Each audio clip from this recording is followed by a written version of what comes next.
نحمده ونصلي ونسلم على رسوله الكريم اما بعد فقد قال الله تبارك وتعالى في القرآن المجيد والفرقان الحميد اعوذ بالله من الشيطان الرجيم بسم الله الرحمن الرحيم ما كان محمد أبا أحد من رجالكم ولكن رسول الله وخاتم النبيين وكان الله بكل شيء عليما صدق الله مولانا العظيم وصدق رسوله النبي الحبيب الكريم ونحن على ذلك من الشاهدين والشاكرين والحمد لله رب العالمين.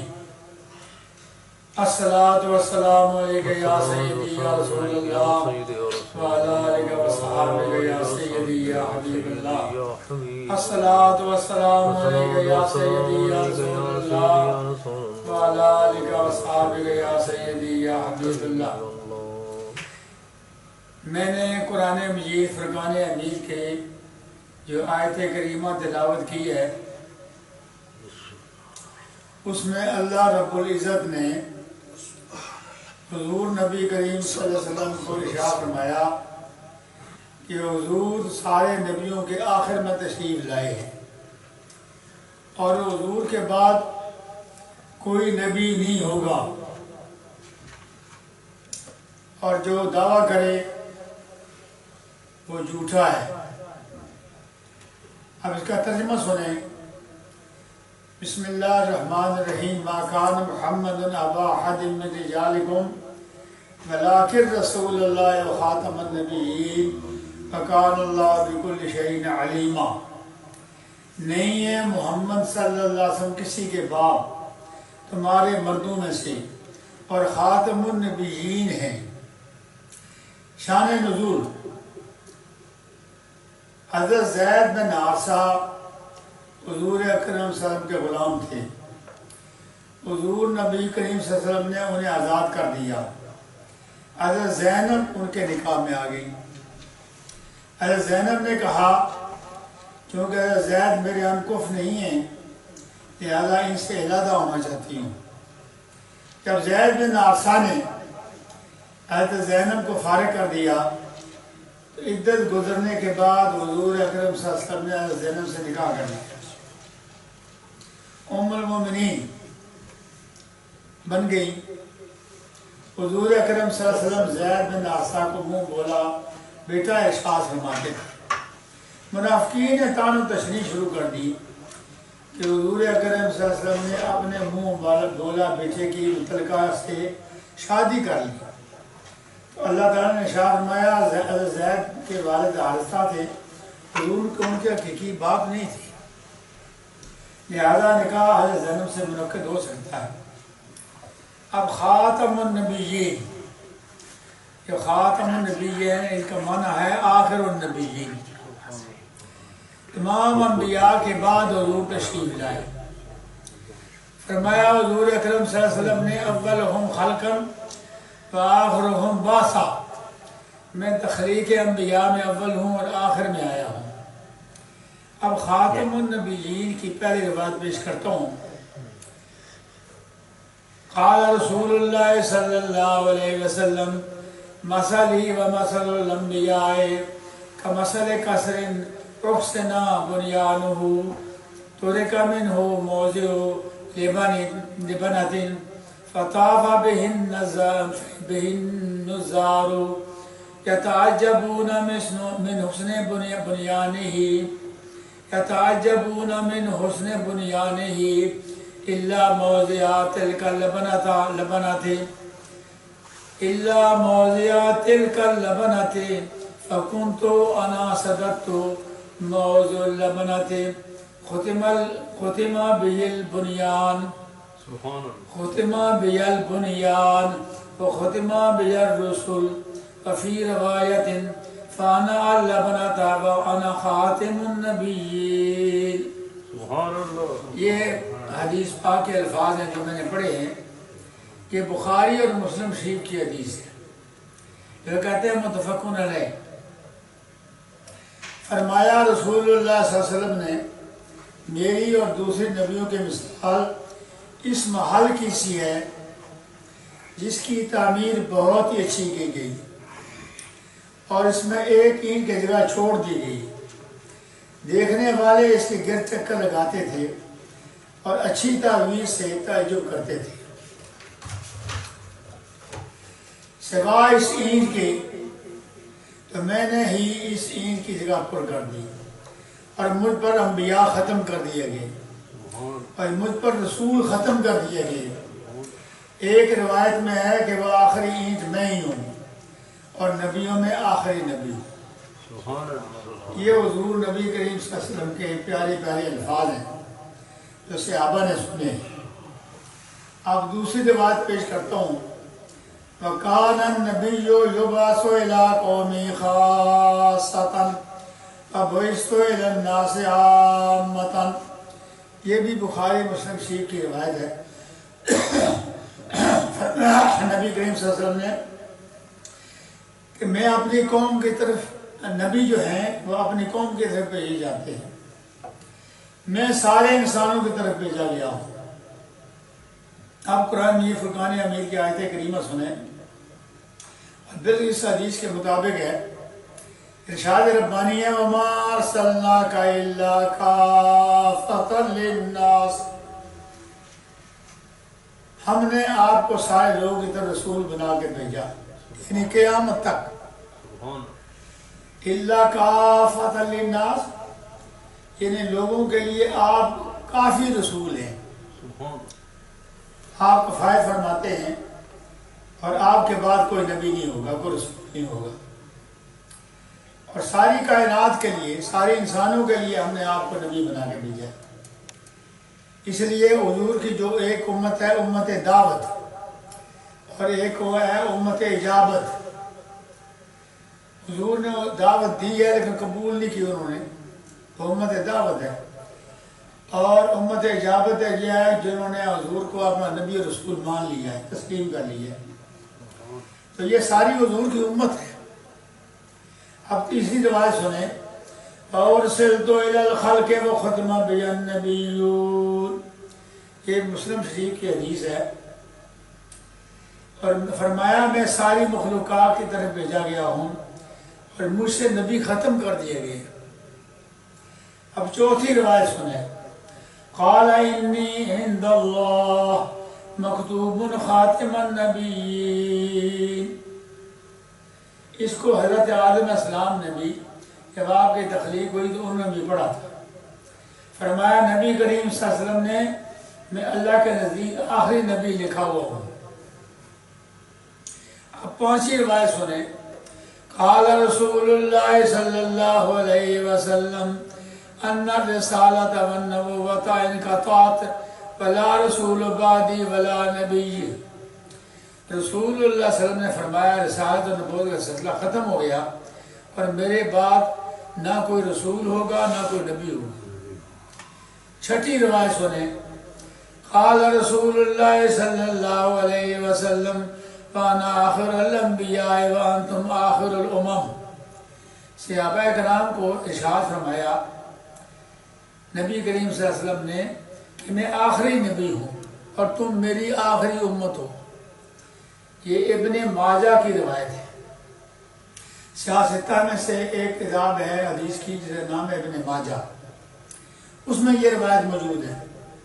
اب ساتویں روایت پیش کرتا ہوں ختم نبوت پر، قال النبی صلی اللہ علیہ وسلم لو کان بعدی نبی لکان عمر لا نبی بعدی، فرمایا نبی کریم صلی اللہ علیہ وسلم نے میرے بعد اگر کوئی نبی ہوتا عمر فاروق ہوتے، لیکن میرے بعد کوئی نبی نہ ہوگا، یعنی وہ اس کمالات کے تھے۔ اب آٹھویں روایت سنیں، قال رسول اللہ صلی اللہ علیہ وسلم لعلی انت بمنزلۃ ہارون من موسیٰ الا انہ لا نبی بعدی، یہ بھی بخاری اور مسلم شریف کی روایت ہے۔ غزوہ تبوک کے موقع پر حضور اکرم صلی اللہ علیہ وسلم نے حضرت علی مرتضیٰ سے فرمایا میرے ساتھ تمہاری نسبت وہی ہے جو حضرت موسیٰ علیہ السلام کے ساتھ حضرت ہارون علیہ السلام کی تھی، جو کہ یہ چچا زاد بھائی ہیں، مگر میرے بعد کوئی نبی نہ ہوگا۔ حضور نے چونکہ ان کو حضرت علی مرتضیٰ کو مدینہ شریف چھوڑا تھا، مدینہ شریف نے، اور یہ فرمایا کہ جیسے حضرت موسیٰ کے بھائی حضرت ہارون تھے وہ اللہ کے نبی تھے، ہارون اللہ کے نبی رسول تھے، لیکن میرے بعد کوئی نبی نہیں ہوگا۔ اے علی تو ولی ہوگا، منبع ولایت ہوگا، امام الاولیاء ہوگا، لیکن نبی نہیں ہوگا۔ ان حدیث مبارکہ سے ثابت ہوتا ہے حضور صلی اللہ علیہ وسلم کے بعد کوئی نبی رسول قیامت کا نہ ہوگا، دعویٰ کرے گا جھوٹا ہوگا، واجب القتل ہوگا۔ حدیث پاک سنیے، حضرت ثوبان رضی اللہ تعالیٰ عنہ روایت فرماتے ہیں قال رسول اللہ صلی اللہ علیہ وسلم انہو سیکون فی امتی کذابون ثلاثون کلہم یزعمون انہو نبی وانا خاتم النبیین لا نبی بعدی۔ یہ ابو داؤد شریف ہے۔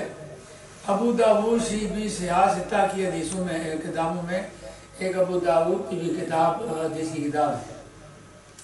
فرمایا رسول اللہ صلی اللہ علیہ وسلم نے میری امت میں 30 کذاب ہوں گے، یعنی جھوٹے ہوں گے، جھوٹے، جن میں سے ہر ایک یہ دعویٰ کرے گا کہ وہی نبی وہ نبی ہے، حالانکہ خاتم النبیین ہوں، حالانکہ میں خاتم النبیون ہوں، میرے بعد کوئی نبی نہیں آئے گا۔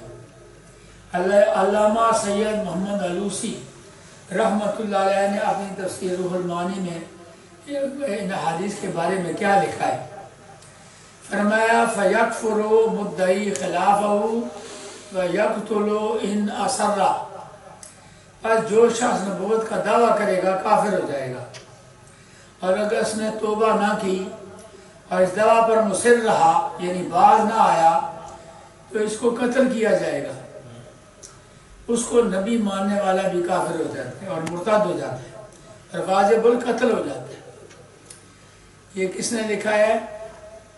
یہ لکھا ہے علامہ سید محمود علوسی رحمۃ اللہ اپنے تفسیر روح المعانی میں یہ عبارت لکھی ہے۔ اب حضور اکرم صلی اللہ علیہ وسلم کے دور حیات میں ایک شخص جس کو مسیلمہ کہتے تھے، ملک یمامہ کا رہنے والا تھا، نبوت کا دعویٰ کر لیا۔ اس کے بارے سنیے، حضور کے زمانے میں ایک شخص جس کا نام تھا مسیلمہ، یمامہ کا رہنے والا تھا، اس نے نبوت کا دعویٰ کر لیا۔ اس نے حضور اکرم صلی اللہ علیہ وسلم کی طرف خط لکھا۔ اس کی عبارت کیا تھی؟ من مسیلمۃ رسول اللہ صلی اللہ علیہ وسلم الی محمد رسول اللہ صلی اللہ علیہ وسلم اما بعد فإن الارض لنا نصف ولقریش نصف ولکن قریش یعتدون۔ یہ مسیلمہ نے عبارت جب لکھی تو آپ کو اس کا ترجمہ سنیں۔ مسیلمہ اللہ کا رسول ہے جس نے اللہ کے رسول محمد کی طرف خط لکھا ہے۔ اس کے بعد لکھا آدھی زمین مسیلمہ کے لیے ہے اور آدھی زمین قریش کے لیے ہے، لیکن قریش زیادتی کرتے ہیں۔ جب یہ مسلمہ کا خط حضور کی بارگاہ میں خدمت میں لایا گیا تو حضور اکرم صلی اللہ علیہ وسلم نے اس کا جواب کیا لکھا، اس پر توجہ فرمائے۔ حضور نے اس کو مسلمہ کو جواب کیا لکھا؟ من رسول اللہ صلی اللہ علیہ وسلم الی مسیلمۃ الکذاب اما بعد فإن الارض للہ یورثها من یشاء من عبادہ والعاقبۃ للمتقین۔ رسول اللہ صلی اللہ علیہ وسلم کی جانب مسیلمۃ الکذاب کے نام اس کے بعد حضور نے اس کو لکھا ہے مسیلمۃ الکذاب، جھوٹا مسیلمہ۔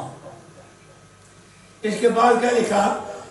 بلا شبہ زمین کا بعد کو ایسے خدا چاہے گا وارث ہوگا، اور عاقبت جو ہے وہ متقیوں کے لیے ہے۔ اس کو خط ملا، اس نے خط پڑھا، اس کے باوجود وہ کفر پر اصرار کرتا رہا۔ مدارج النبوت حصہ 2، مصنف ہے شیخ علامہ عبدالحق محدث دہلوی۔ مسیلمۃ الکذاب اپنے دور میں عجیب و غریب کارنامے کرتا تھا۔ ایک ہوتے ہیں معجزات جو نبی سے صادر ہوتے ہیں، اور اس مسیلمۃ الکذاب کے دور میں عجیب و غریب کارنامے ہیں، وہ بھی مدارج النبوت میں لکھے ہیں، آپ غور سے سنیں۔ پہلی بات، اگر کسی کے لیے درازی عمر کی دعا کرتا وہ مر جاتا۔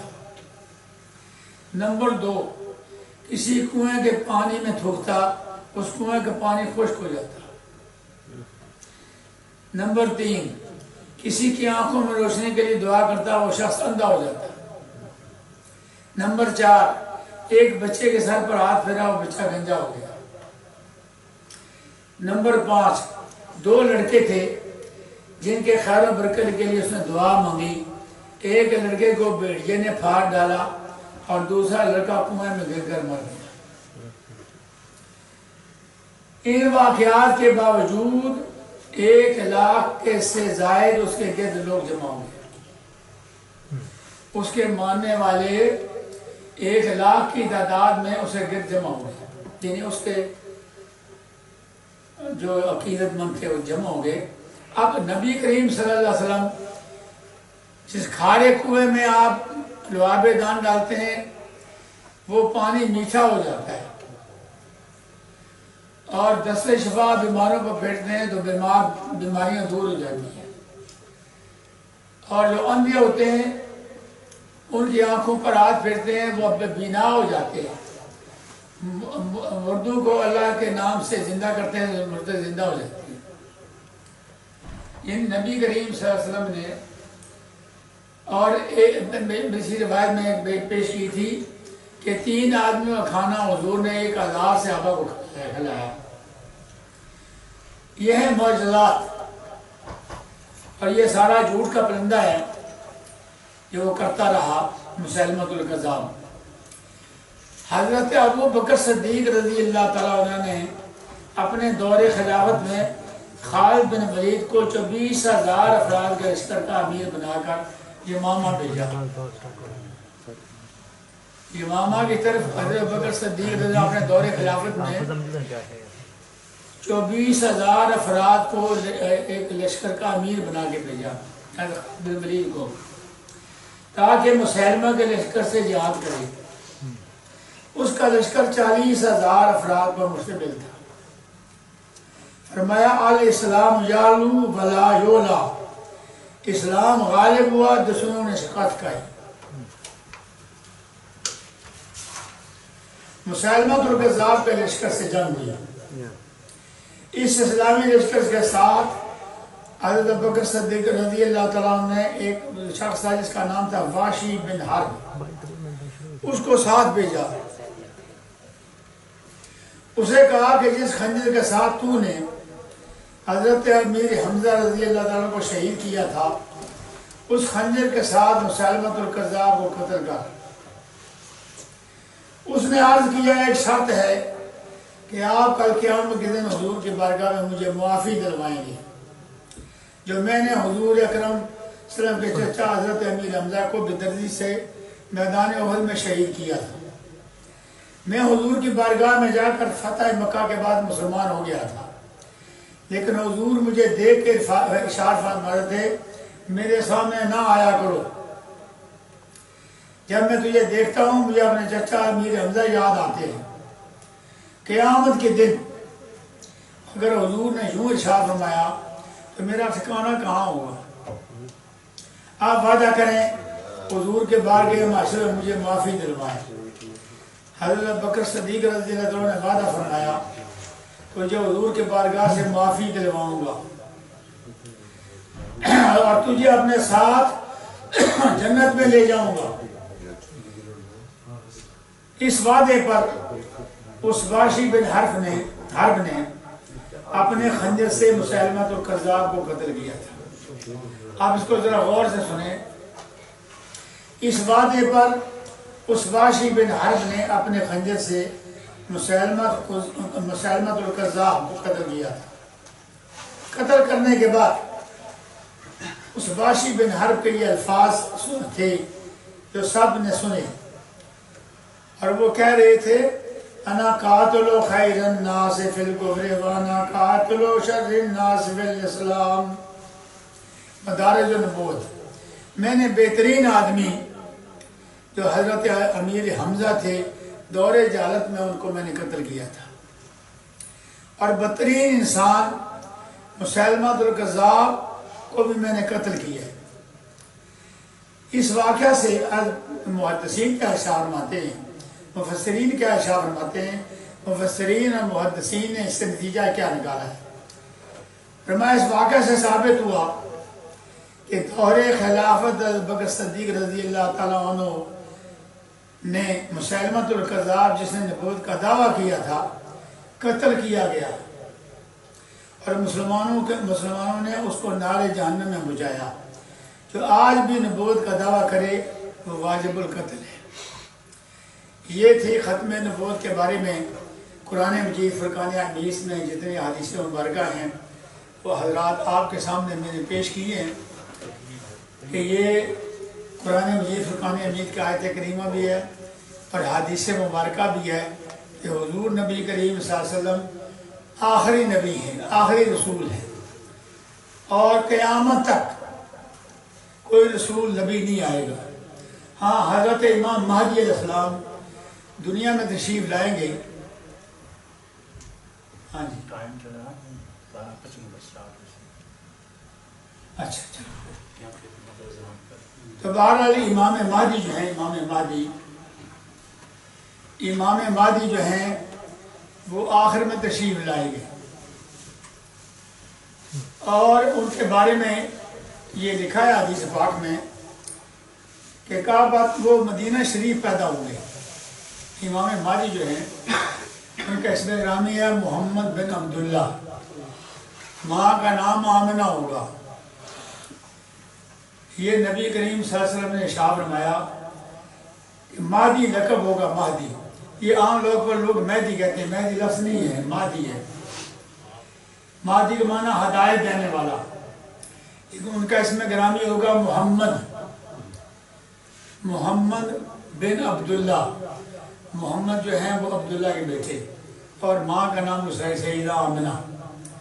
حضرت امام مہدی پیدا کہاں ہوں گے؟ مدینہ طیبہ میں پیدا ہوں گے، حسنی حسینی ہوں گے، حضرت امام حسن امام حسین کی اولاد میں سے ہوں گے، اور مکہ شریف جائیں گے اور کعبۃ اللہ کا طواف لوگ کر رہے ہوں گے۔ اچانک کعبۃ اللہ کا طواف کرتے کرتے امام مہدی علیہ السلام کا ظہور ہوگا۔ امام مہدی علیہ السلام مطاب میں کھڑے ہو گئے، کہیں گے میں امام مہدی ہوں، میرا نام محمد بن عبداللہ ہے، میں حضور کی اولاد میں سے ہوں۔ تو امام مہدی علیہ السلام وہ طواف جو ہے رک جائے گا، بند ہو جائے گا، طواف بند ہو جائے گا۔ لوگ امام مہدی علیہ السلام کے ہاتھ پر بیعت کریں گے، ان کو اپنا رہنما مانیں گے، اپنا مقتدا مانیں گے۔ اس وقت وہ ساری دنیا ان کو دیکھے گی۔ یہ حضور نے ارشاد فرمایا حضرت امام مہدی علیہ السلام کو طواف کرتے وقت اور بیعت لوگوں سے لیتے وقت تمام دنیا دیکھے گی کہ کئی مرتبہ ہم سوچتے تھے، خصوصاً میں بھی سوچتا تھا، اکثر مفسرین بھی سوچتے ہیں، محدثین بھی سوچتے ہیں، وہ کیسا منظر ہوگا کہ ساری دنیا کیسے دیکھے گی۔ لیکن آج کا زمانہ یہ بتا رہا ہے کہ یہ بات انشاءاللہ حقیقت پر مبنی ہوگی۔ یہ ٹی وی میں آپ دیکھیں جب حج ہو رہا ہو تو لوگ جو ہے میدان الفاظ میں لوگ حج کو دیکھتے ہیں، حج کا خطبہ بھی سنتے ہیں، اور لوگوں کو میدان عرفات میں گڑ گڑا کے اللہ کے حضور معافی مانگنے کا بھی وہ اپنے آنکھوں سے دیکھتے ہیں۔ اسی طرح مطاف میں طواف کرنے والوں کو بھی آج دیکھتے ہیں کہ طواف ہو رہا ہے، اتنے بندے طواف کر رہے ہیں، رات کا وقت ہے، دن کا وقت ہے، مطاف میں طواف بھی ہو رہا ہے۔ تو ہر حال پھر حضرت امام مہدی علیہ السلام جو ہیں وہ اسلام کا جھنڈا جو ہے اپنے ہاتھ میں لیں گے۔ اور اس سے پہلے میں روایت پیش کی تھی، اس کو تو میں ذرا دوبارہ دہرانا چاہتا ہوں کہ امام مہدی علیہ السلام پھر شام کو آپ تشریف لے جائیں گے۔ شام کو لوگ بہت سارے آپ کے حلقہ اثر میں آ جائیں گے اور ساری دنیا میں پتہ چل جائے گا کہ امام مہدی علیہ السلام دنیا میں تشریف لے آئے ہیں۔ امام مہدی علیہ السلام شام کو جائیں گے، سیریا میں۔ یہ شام حضور نے فرمایا بڑا مقدس علاقہ ہے، جس میں حضرت ابراہیم علیہ السلام بھی شام میں تشریف لے گئے تھے۔ مقدس علاقہ ہے جہاں حضرت یعقوب علیہ السلام تھے، جہاں حضرت یوسف علیہ السلام تھے، جہاں حضرت ابراہیم علیہ السلام تھے، اسحاق علیہ السلام تھے۔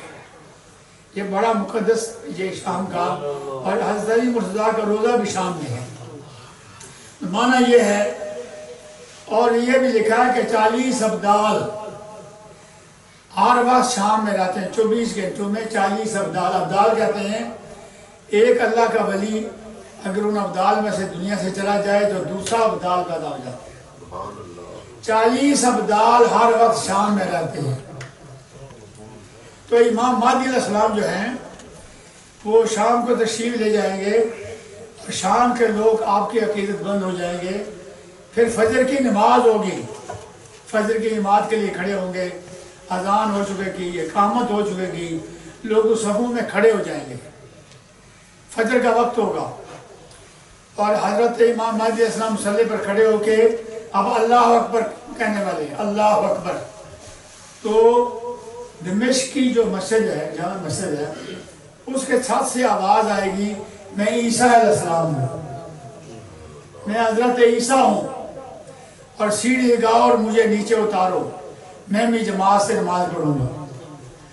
امام حضرت عیسیٰ علیہ السلام ہمارے عقیدے کے مطابق اور حضور کے ارشاد کے مطابق وہ نیچے تشریف لائیں گے، سیڑھی سے نیچے اتریں گے، زعفران کے جو ہے نا زعفران کے کپڑے وہ پہنے ہوں گے، حضور نے اتنی شناخت فرمائی، اور غسل کیا ہوا ہوگا اور زعفران کے کپڑے پہنے ہوئے ہوں گے۔